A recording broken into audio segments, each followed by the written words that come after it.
Passo 8 em direção à riqueza. Persistência.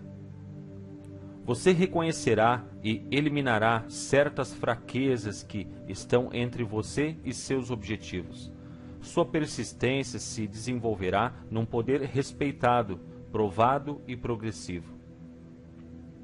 A persistência é fator essencial no processo de transmutar o desejo em seu equivalente monetário. A base da persistência é o poder da vontade.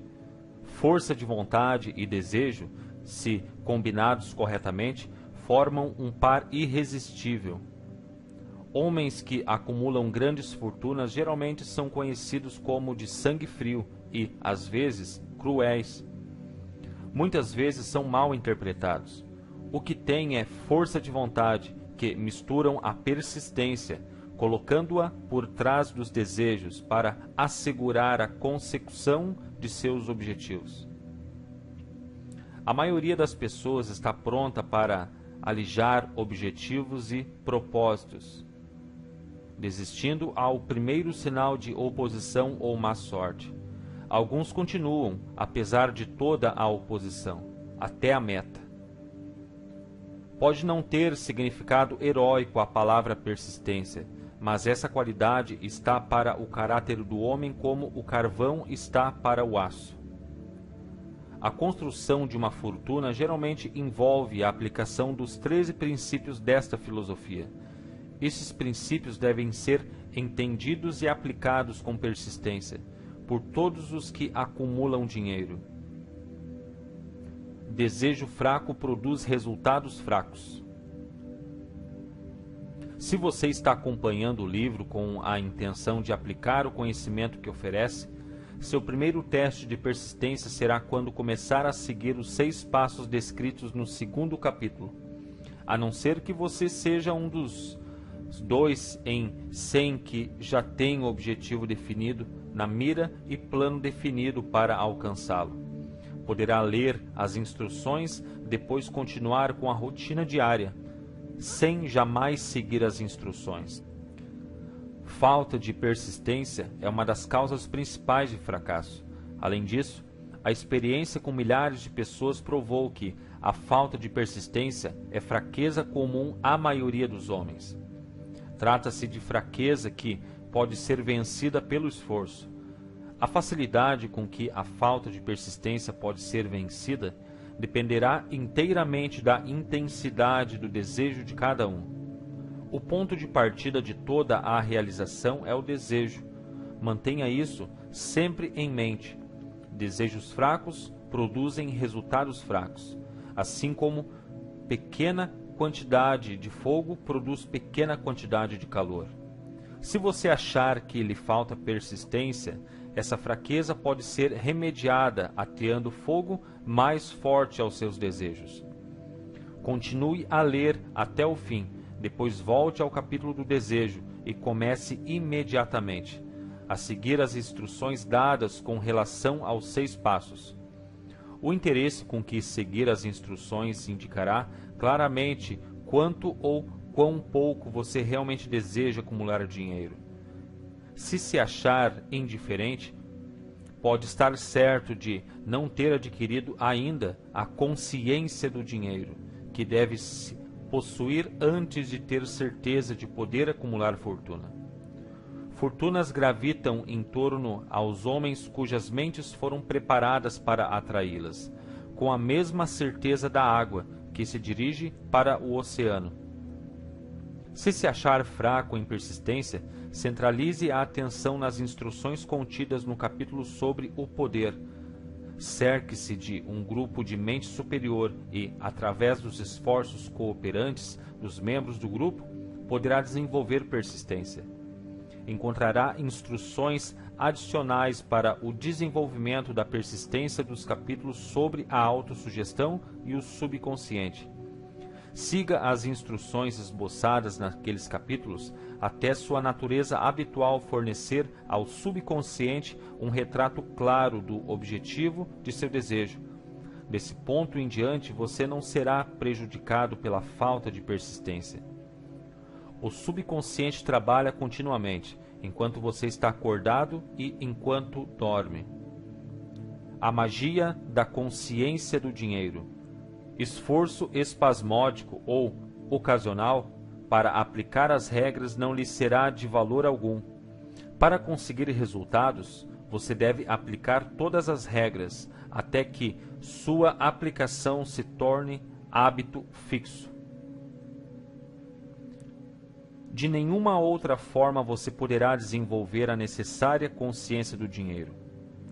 A pobreza é atraída para quem tem a mente favorável a ela, assim como o dinheiro é atraído por aquele cuja mente foi deliberadamente preparada para atraí-lo, e pelas mesmas leis. A consciência da pobreza apossar-se-á voluntariamente da mente que não se ocupa com a consciência do dinheiro. A consciência da pobreza se desenvolve sem aplicação consciente de hábitos favoráveis a ela. A consciência do dinheiro deve ser criada de encomenda, a não ser que se nasça com essa consciência. Entenda o significado total das afirmações do parágrafo precedente e compreenderá a importância da persistência na acumulação da fortuna.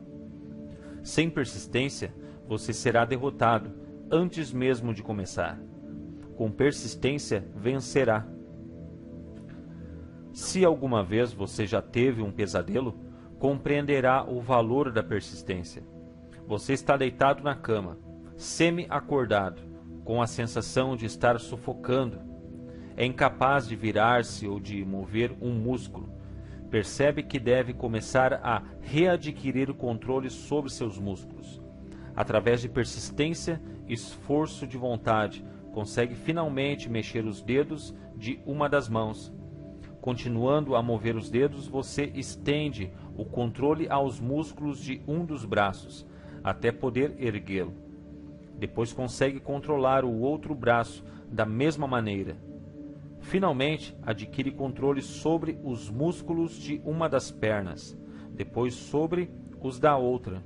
Então, num supremo esforço de vontade, readquire completo controle do sistema muscular e safa-se do pesadelo. A dificuldade foi superada, passo a passo. Você tem um guia oculto. Você pode achar necessário safar-se de sua inércia mental por um processo semelhante, movendo-se lentamente a princípio, aumentando a velocidade depois, até adquirir o controle total sobre a vontade. Seja persistente por mais vagarosamente que se mova. No começo, com a persistência virá o sucesso.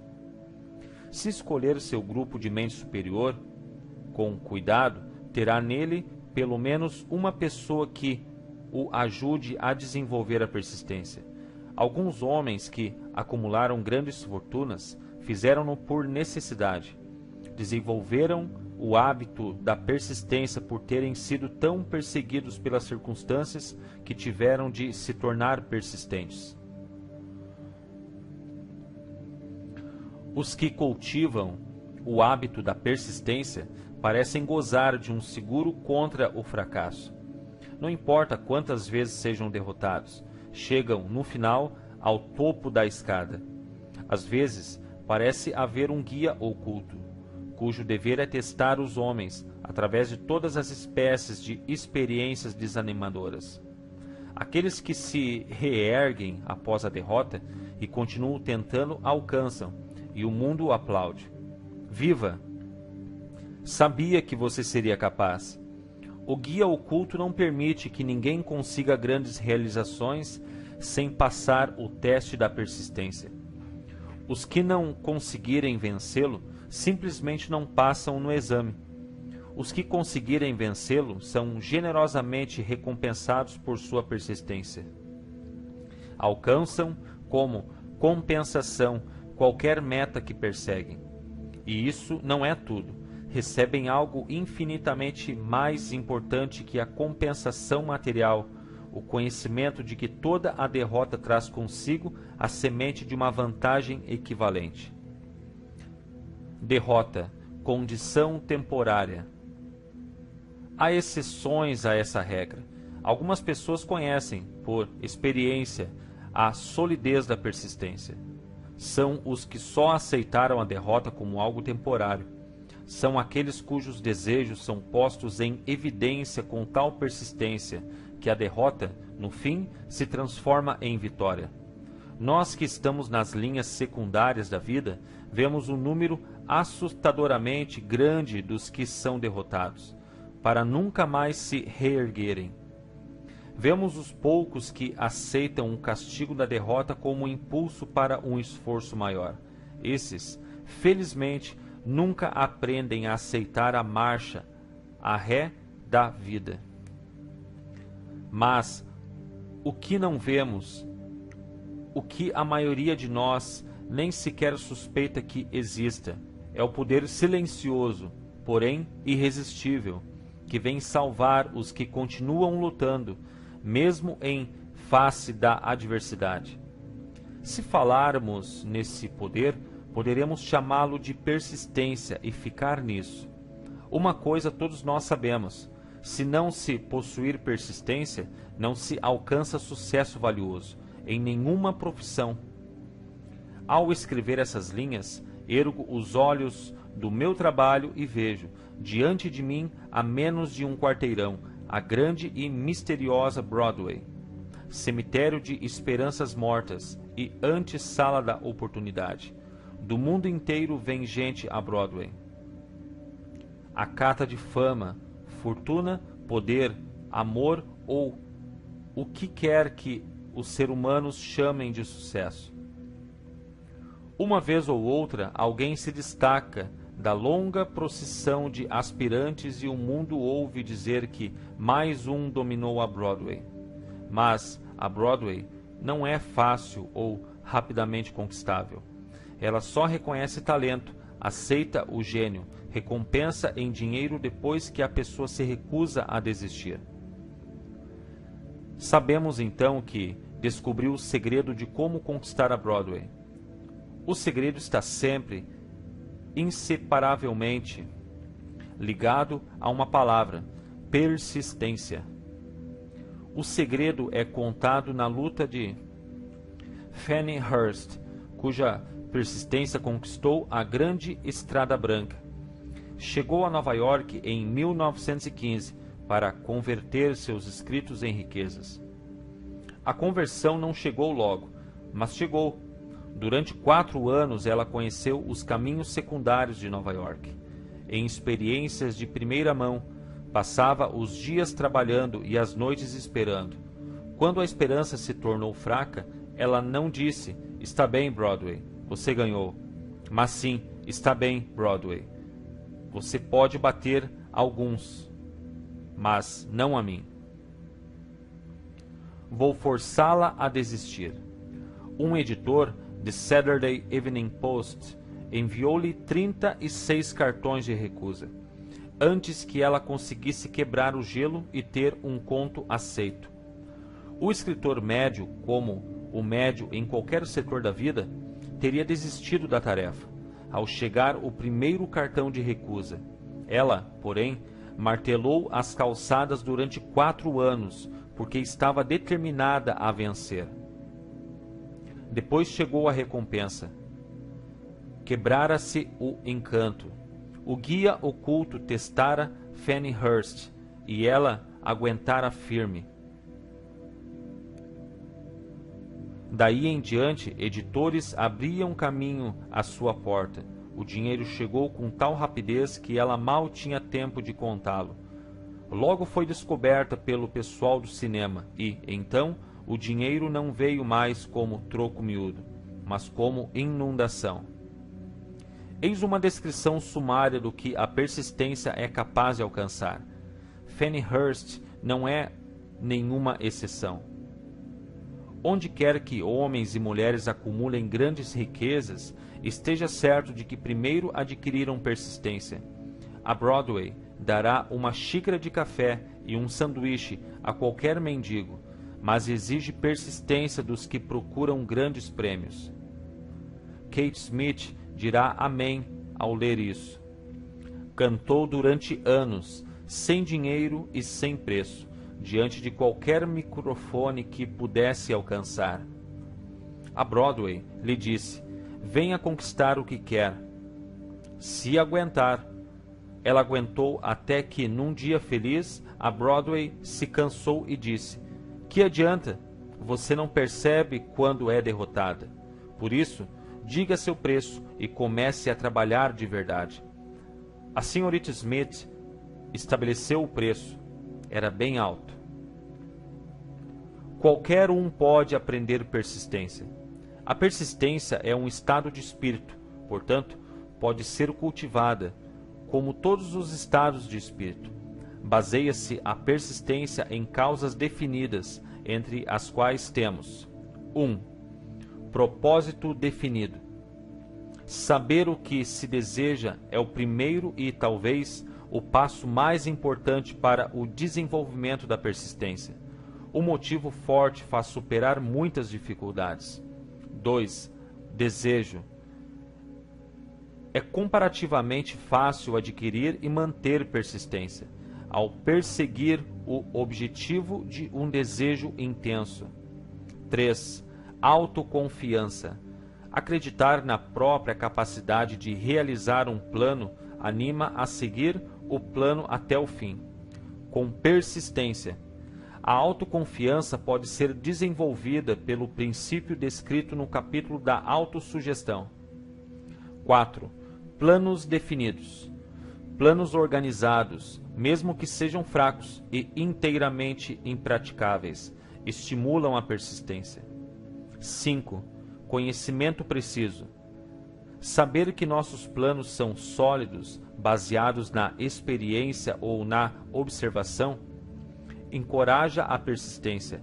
Adivinhação, em vez de conhecimentos, destrói a persistência. 6. Cooperação. Simpatia, compreensão, harmonia com outros tendem a desenvolver a persistência. 7. Força de vontade. O hábito de concentrar o pensamento na formação de planos para alcançar propósitos definidos conduz à persistência. 8. Hábito. A persistência é resultado direto do hábito. A mente absorve e se torna parte das experiências diárias nas quais se alimenta. O medo, o pior de todos os inimigos, pode ser eficazmente curado pela repetição forçada de atos de coragem. Todos os que, na guerra, entraram em serviço ativo sabem disso. Inventário de persistência em 8 itens. Antes de abandonar o assunto da persistência, faça um auto-inventário, determinando o que lhe falta.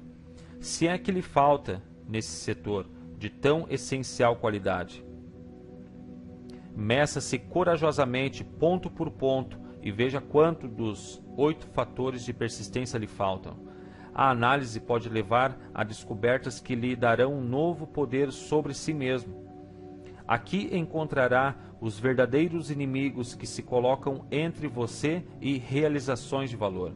Encontrará não só os sintomas indicativos da persistência fraca, como também as causas subconscientes, profundamente arraigadas dessa fraqueza. Estude cuidadosamente a lista e encare-as com coragem, se realmente deseja saber quem é e o que é capaz de realizar. São essas as fraquezas que devem ser vencidas por todos aqueles que acumulam riquezas. 1. Fracasso em reconhecer e definir com clareza exatamente o que deseja. 2. Procrastinação, com ou sem causa, geralmente apoiada em um batalhão de álibis e desculpas. 3. Falta de interesse em adquirir conhecimentos especializados. 4. Indecisão, hábito de eximir-se de responsabilidades em todas as ocasiões, em vez de enfrentar os assuntos corajosamente, também com apoio em álibis. 5. O hábito de depender de álibis em vez de criar planos definidos para a solução dos problemas. 6. Autossatisfação. Há pouco remédio para essa doença e nenhuma esperança para os que dela sofrem. Indiferença, geralmente refletida na prontidão com que se entra em acordo, em vez de enfrentar a oposição e combatê-la. 8. O hábito de culpar outros pelos próprios erros e aceitar circunstâncias desfavoráveis como inevitáveis. 9. Fraqueza de desejo, devido à negligência na escolha de motivos que impelem a ação. 10. Vontade, avidez mesmo, de fugir ao primeiro sinal de derrota, baseada em um ou mais dos 6 temores básicos. 11. Falta de planos organizados, por escrito, onde possam ser analisados. 12. O hábito de não mudar ideias ou de agarrar uma oportunidade quando ela se apresenta. 13. Ansiar em vez de desejar. 14. O hábito de aceitar a pobreza em vez de procurar riquezas. Ausência geral de ambição de ser, fazer e possuir. 15. Procurar os atalhos para a riqueza, tentar receber sem dar o justo equivalente. Geralmente isso se reflete no hábito de jogar à espera de grandes negócios. 16. Medo à crítica, fracasso em criar planos e pô-los em ação, pelo que os outros possam pensar, fazer ou dizer. Esse inimigo encabeça a lista, porque geralmente existe no subconsciente onde sua presença não é reconhecida. Veja os 6 temores básicos num dos capítulos posteriores. Qualquer um pode criticar. Examinemos alguns sintomas do meio à crítica. A maioria das pessoas permite que parentes, amigos e o público em geral os influencie a tal ponto que não podem viver suas próprias vidas, de medo das críticas. Inúmeras pessoas cometem erros no casamento, aguentam firme e atravessam a vida desencantadas e infelizes, por temerem as críticas que poderiam vir, se corrigissem o erro. Todos os que sentiram essa forma de medo reconhecem os danos irreparáveis que produz, destruindo a ambição e o desejo de realizar. Milhões de pessoas deixam de adquirir instrução tardia após terem parado de estudar, por temerem as críticas. Inúmeros homens e mulheres, tanto jovens como velhos, deixam que parentes lhes estraguem a vida, em nome do dever, por temerem críticas.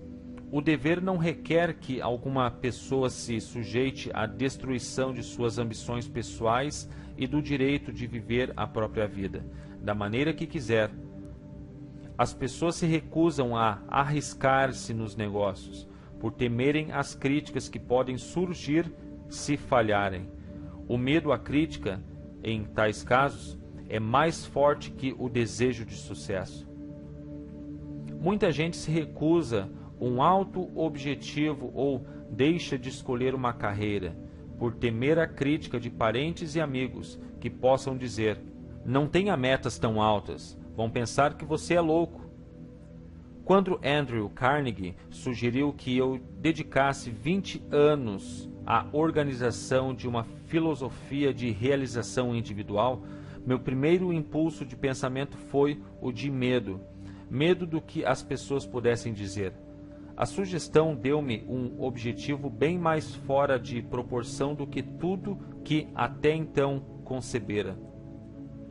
Rápido como um raio, meu espírito começou a criar álibis e desculpas, todas reconhecíveis pelo temor inerente de críticas. Algo dentro de mim dizia: você não pode fazê-lo, a tarefa é grande demais e exige tempo demais. O que pensarão os parentes? Como é que você vai ganhar a vida? Ninguém organizou jamais uma filosofia do sucesso. Com que direito você crê fazê-lo? Quem é você, na verdade, para ter tão alto objetivo? Lembre-se de sua origem humilde. O que sabe sobre filosofia? Vão pensar que você é louco, e pensaram mesmo. Por que é que ninguém fez isso antes? Essas e muitas outras perguntas vieram à minha mente, exigindo atenção. Parecia que o mundo inteiro voltara a atenção para mim. De repente, com o propósito de ridicularizar-me, para que eu desistisse do desejo de realizar a sugestão de Carnegie, tive uma ótima oportunidade, nessa ocasião, de matar toda a ambição antes que essa pudesse dominar-me. Mais tarde, na vida, depois de analisar milhares de pessoas, descobri que a maioria das ideias são natimortas e precisam ter o sopro de vida injetado nelas, através de planos definidos de ação imediata. O tempo de cultivar a ideia é o de seu nascimento. Cada minuto a mais de vida dá-lhe melhor oportunidade de sobrevivência. O medo da crítica está no fundo da destruição da maioria das ideias, que nunca alcançam o estágio do planejamento e da ação.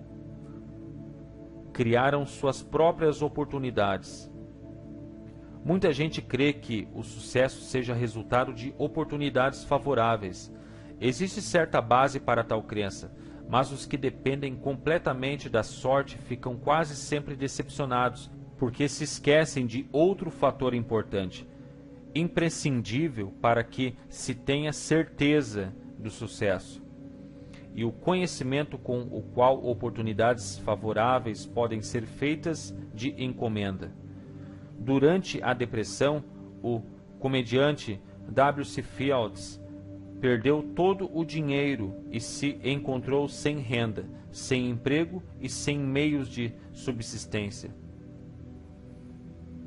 O vaudeville não mais existia. Estava, além disso, com mais de 70 anos, idade em que muitos se consideram velhos. Tão ansioso estava por voltar a representar que se ofereceu para trabalhar de graça num campo novo, cinema. Além dos outros aborrecimentos, ainda caiu e machucou o pescoço.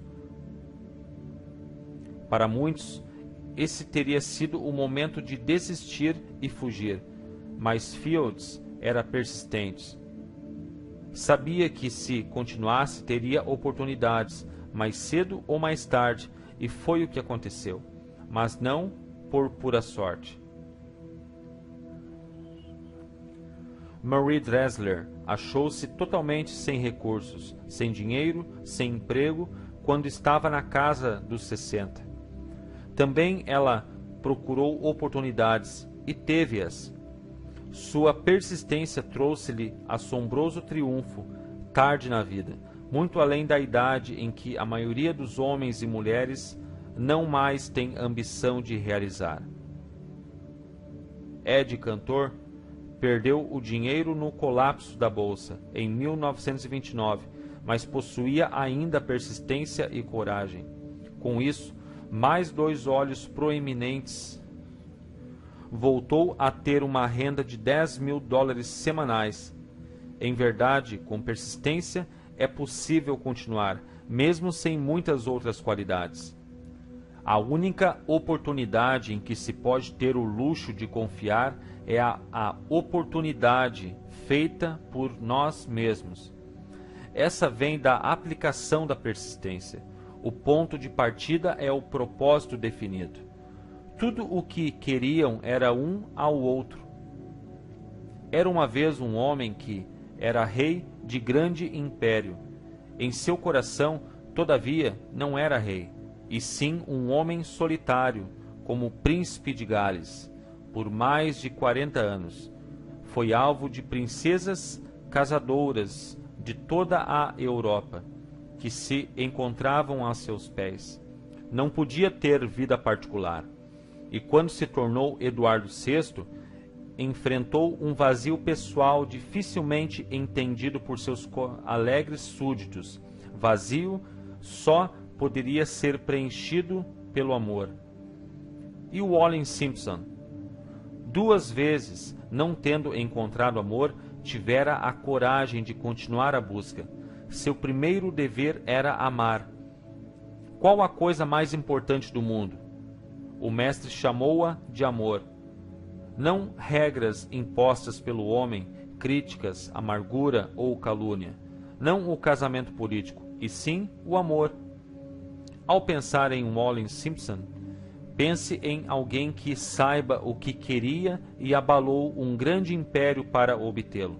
Mulheres que se queixam de que esse mundo é dos homens, que as mulheres não têm oportunidades iguais de vencer, devem a si mesmas estudar cuidadosamente a vida dessa mulher incomum, que, numa idade em que a maioria das mulheres se consideraria velha, conquistou o solteirão mais procurado do mundo. E Eduardo VII? Será que pagou preço alto demais pelo amor da única mulher que quis? Só nos restam conjecturas, mas podemos ver a decisão. Podemos ver que a decisão teve preço, que o preço foi pago e pago abertamente. O Império Britânico deu lugar a uma nova ordem mundial. O Duque de Windsor e sua mulher reconciliaram-se finalmente com a família real. Sua história de amor, de persistência, de um preço pago e amor triunfante parece pertencer à época longínqua. Mas devemos lembrar-nos de que os dois procuraram o maior tesouro do mundo e exigiram-no. Examine as primeiras 100 pessoas que encontrar. Pergunte-lhes o que mais querem na vida, e 98 não serão capazes de dizê-lo. Se os apertar por respostas, alguns dirão segurança, muitos dirão dinheiro, outros felicidade, outros ainda fama e poder. Alguns poderão dizer reconhecimento social, vida fácil, capacidade de cantar, dançar ou escrever. Mas nenhum será capaz de definir os termos ou dar a menor indicação de um plano pelo qual esperam alcançar os desejos vagamente formulados. Riquezas não reagem a desejos, só reagem a planos definidos, apoiados em desejos definidos, através de constante persistência. 4 passos para a persistência. Há 4 passos simples que conduzem ao hábito da persistência. Não exigem grande quantidade de inteligência, nem quantidade especial de instrução, e exigem pouco tempo ou esforço. Os passos necessários são: 1. Propósito definido, apoiado por um desejo ardente de realização. 2. Plano definido, expresso em ação contínua. 3. Mente hermeticamente fechada contra quaisquer influências negativas ou desanimadoras, incluindo sugestões negativas de parentes, amigos e conhecidos. 4. Aliança amistosa com uma ou mais pessoas que nos encorajem a seguir tanto o plano como o propósito. Os 4 passos precedentes são essenciais ao sucesso em todos os setores da vida. O propósito total dos 13 princípios dessa filosofia é capacitá-lo a dar tais passos como uma questão de hábito. São passos pelos quais se pode controlar o próprio destino econômico. São passos que conduzem à liberdade e independência de pensamento. São passos que conduzem à riqueza, em pequena ou grande quantidade. São passos que conduzem ao poder, à fama e ao reconhecimento do mundo. São passos que garantem oportunidades favoráveis. São passos que convertem sonhos em realidades físicas. São passos que conduzem à vitória sobre o temor, desânimo e indiferença. Há uma recompensa magnífica para todos os que aprenderem a dar os 4 passos. É o privilégio de redigir o próprio ingresso, fazendo a vida conceder o preço que se lhe pede. Pode-se obter auxílio da inteligência infinita?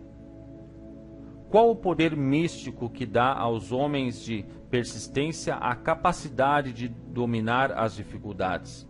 A qualidade da persistência implanta na mente alguma forma de atividade espiritual, mental ou química, que dá acesso às forças sobrenaturais?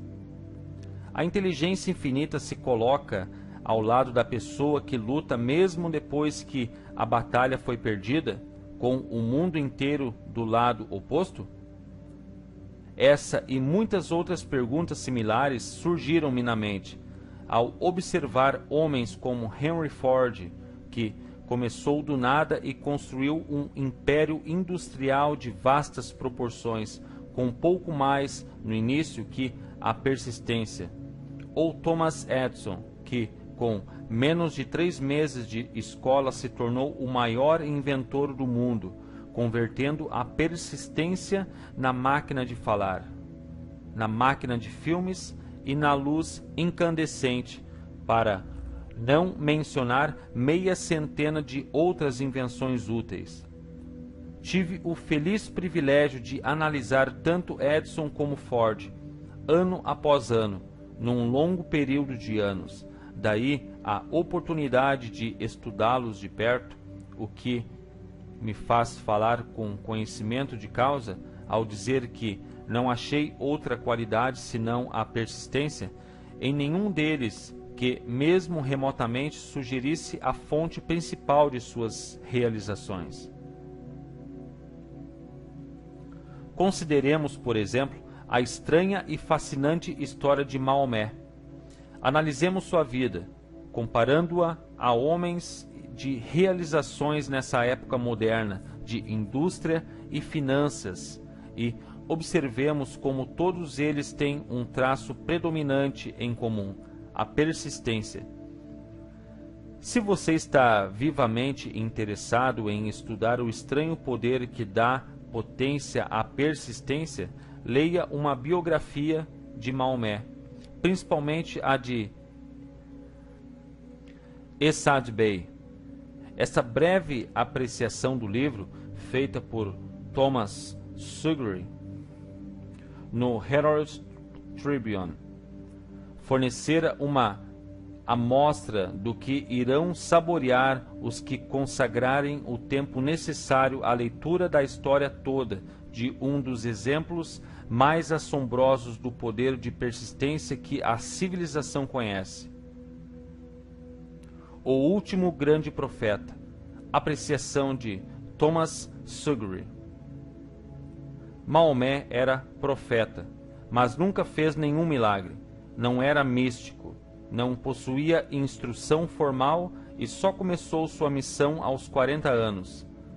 Ao anunciar-se como mensageiro de Deus, trazendo as novas da verdadeira religião, foi ridicularizado e rotulado de lunático. Crianças passavam-lhe a rasteira e mulheres jogavam-lhe sujeiras.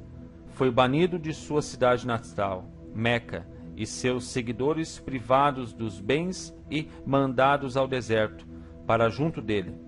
Depois de ter pregado durante 10 anos, nada mais pode apresentar senão desterro, pobreza e ridículo.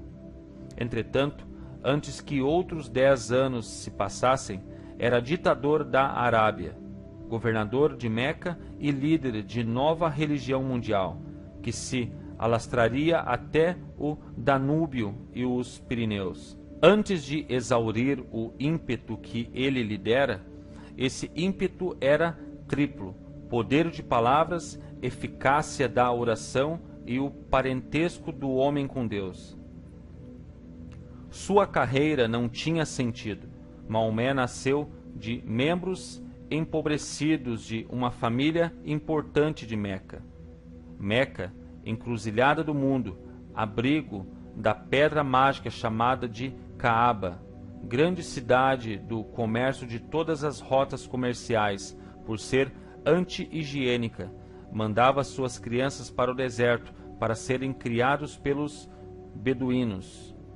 Maomé foi assim criado, sugando força e saúde do leite de mães nômades. Pastor de ovelhas, logo foi contratado por rica viúva. Como líder de suas caravanas, viajou por todo o mundo oriental. Falou a muitos homens de diversos credos, observando o declínio do cristianismo em seitas belicosas. Quando completou 28 anos, Khadija, a viúva, viu-o com bons olhos e se casou com ele. O pai dela teria objetado a tal casamento. Por isso ela o embebedou e segurou-o enquanto ele dava a bênção paterna. Nos 12 anos seguintes, Maomé viveu como comerciante rico, respeitado e muito sagaz. Depois começou a vaguear pelo deserto, retornando um dia com o primeiro verso do Corão, e disse a Khadija que o arcanjo Gabriel lhe aparecera, dizendo que lhe cabia ser mensageiro de Deus. O Corão, a palavra revelada por Deus, era o que mais se assemelhava a um milagre na vida de Maomé. Nunca fora poeta, não possuía o dom da palavra. Contudo, os versos do Corão, quando os recebia e os recitava aos fiéis, eram melhores que quaisquer versos produzidos pelos poetas profissionais das tribos. Isso, para os árabes, era um milagre. Para eles, o dom da palavra era o maior dom e o poeta todo-poderoso.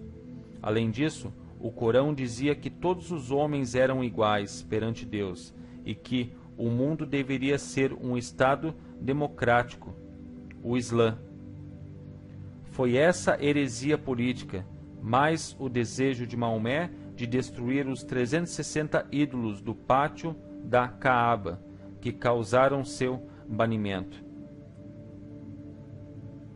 Os ídolos traziam as tribos do deserto a Meca, o que significava negócios.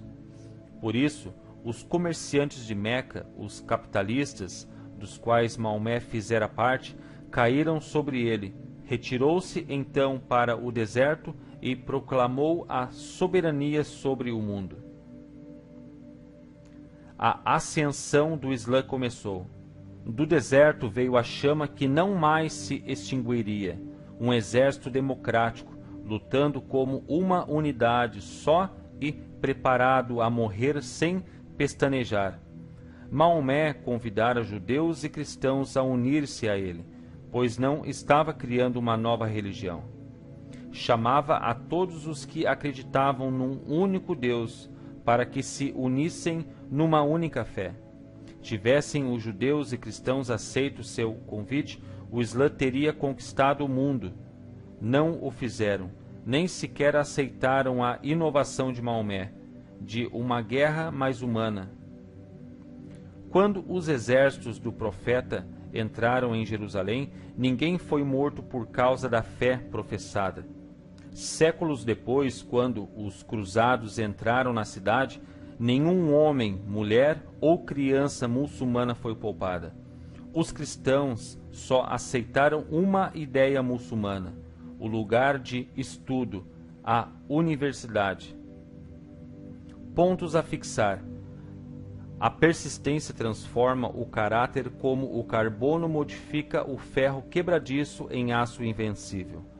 Com persistência, você desenvolverá um quociente mágico de consciência de dinheiro, enquanto o subconsciente está em atividade constante para obter-lhe o dinheiro que deseja. Um inventário de persistência em 8 itens mostra-lhe onde criar persistência dentro de si mesmo. 8 áreas de treinamento especial fornecem alvos precisos para a sua persistência. Gente como Fannie Hurst, Kate Smith, W.C. Fields dão-nos verdadeiras lições sobre o valor da persistência. Maomé e outros nos mostram como a persistência muda o curso da história. 4 passos simples conduzem o hábito da persistência, quebrando também quaisquer influências negativas ou desanimadoras que possam tê-lo afetado até agora. Observe onde as coisas vão mal. Verá como o mal acaba indo embora.